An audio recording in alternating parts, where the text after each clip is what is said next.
Ciao ragazzi, oggi vi parlo di un gioiello recuperato.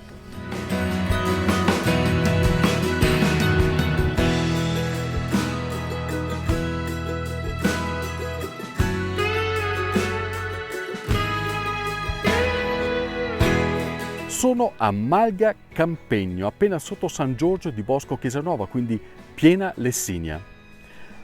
Sulla trave che sovrasta la porta d'ingresso c'è una data, 1876, significa quindi circa 150 anni di vita e di testimonianza storica della cultura agricola di questa terra, della montagna veronese, che grazie ai Brunelli, alla famiglia Brunelli, quelli di Malgavazzo per intenderci, oggi sta conoscendo una nuova vita.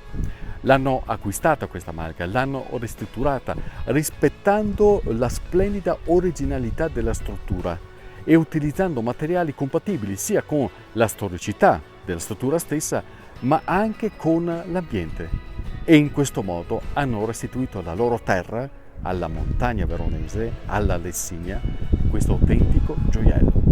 Come tutti i baiti che c'erano, che ci sono, che esistono in questa zona meravigliosa, erano adibiti appunto all'alpeggio e alla produzione del latte e del formaggio, del burro che poi veniva venduto verso la città. Che cosa avete visto in questo posto? Forse dentro era il sogno già del nostro papà, che da sempre restava malghese, da quando ha 10 anni, e insomma della voglia di rimanere sul nostro territorio e di investire ancora nella Lessinia, insomma in Lessinia, e l'opportunità di creare ancora un posto dove accogliere la gente e dove proporre i nostri prodotti.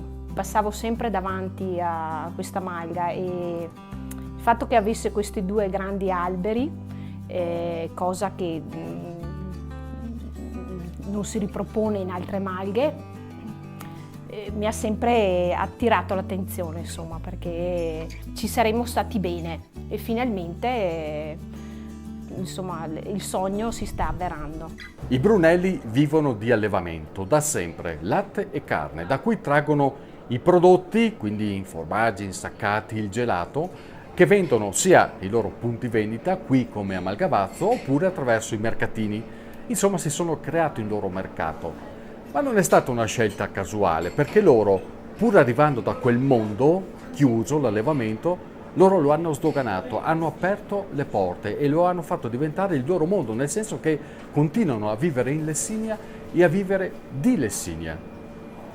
Però papà Bruno aveva un sogno, aveva questo sogno che ora Laura e la sua famiglia vuole condividere anche con le nuove generazioni, con i figli, con i cugini, con i nipoti, con i fratelli. Caspita, quanti sono questi? Allora, noi ovviamente proponiamo i gnocchi di malga, alcuni primi insomma che abbiamo pensato insieme, oltre alle trippe, visto che noi siamo produttori di carne, appunto era un piatto che non poteva mancare, e anche la carne, le costate, la tagliata. Ovviamente i sapori che proponiamo sono quelli legati alle nostre produzioni di carni, formaggi, salumi, il gelato anche qua non può mancare, e quindi una rielaborazione delle materie prime che produciamo. E questa è una delle cose più simpatiche, più tipiche della Malga Campegno tornato a nuova vita. E tutto viene spiegato da questa foto. Sorpresa, ce l'hanno mandata le nostre nonne che con il cestino andavano a far merenda, a portarla nel bosco, a chi tagliava la legna, ai segati quando era ora di tagliare il fieno, e con il loro cestino raccoglievano quello che avevano di buono, e quindi sapori sicuramente semplici e genuini, per sostentare le persone che lavoravano fuori. E un po' da questa immagine, da questa foto che abbiamo ritrovato, abbiamo pensato che insomma sarebbe stato bello proporre una merenderia, appunto, un posto dove assaggiare le nostre cose in modo molto più veloce e semplice, e quindi qua insomma troverete il panino col salame con un buon bicchiere di vino, una merenda con lo yogurt, una fetta di torta. L'abbiamo creata qui dove una volta c'era una piccola casara che custodiva i formaggi prodotti qui in Malga e quindi è il posto dove custodire le cose buone ancora e dargli vita nuova. Conosco i Brunelli da diversi anni e li ho visti crescere molto in questo lungo arco di tempo, professionalmente parlando, crescere in quantità e anche in qualità.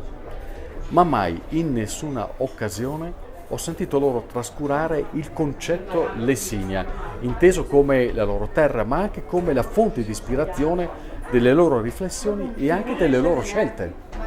E tutto quello che fanno, dai prodotti, i sapori, questa stessa ristrutturazione risponde sempre a una logica precisa, non è un'avventura a sé stante e la logica è quella della salvaguardia della loro terra, perché turismo e agricoltura insieme aiutano a creare sostenibilità e quindi sviluppo della vita rurale e questo significa custodia del territorio, preservarlo, i contadini che hanno un futuro grazie al turismo. Noi nasciamo come azienda agricola e rimaniamo un'azienda agricola principalmente.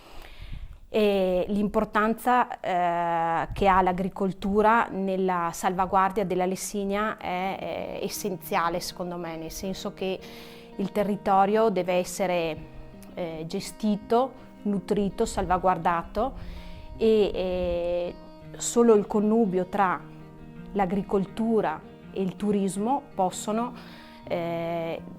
far risplendere la nostra Lessinia, perché ci vogliono entrambi e ci vogliono in cooperazione continua.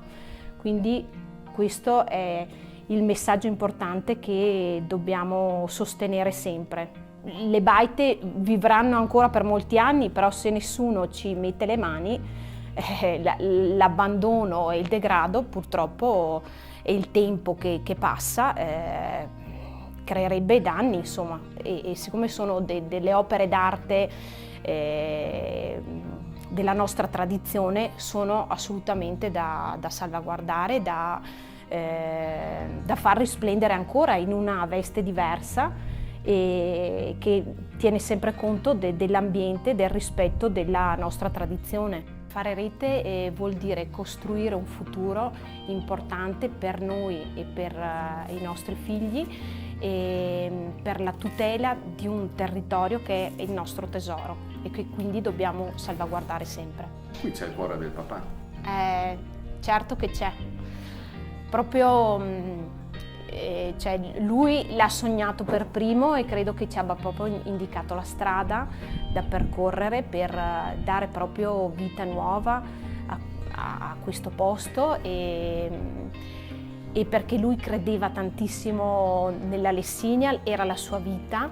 L'alpeggio, nel periodo dell'alpeggio lui rinasceva quando saliva qui e questa emozione ce l'ha trasmessa talmente forte che era un richiamo che non potevamo non ascoltare.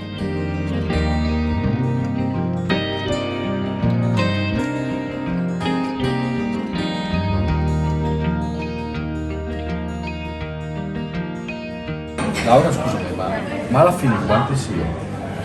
Aspetta che fai i conti. 22. 22 Brunelli? 22 Brunelli. Mi vuoi i nomi però? Allora, Laura, Sandro, Carlo, Franco, la Marica, la Nita, la Stefania, il Pierantonio, ragazzi, alla prossima Elia, Zeno, Mosè, Bruno, Giuseppe, la Nita l'ho già dita, la Bianca.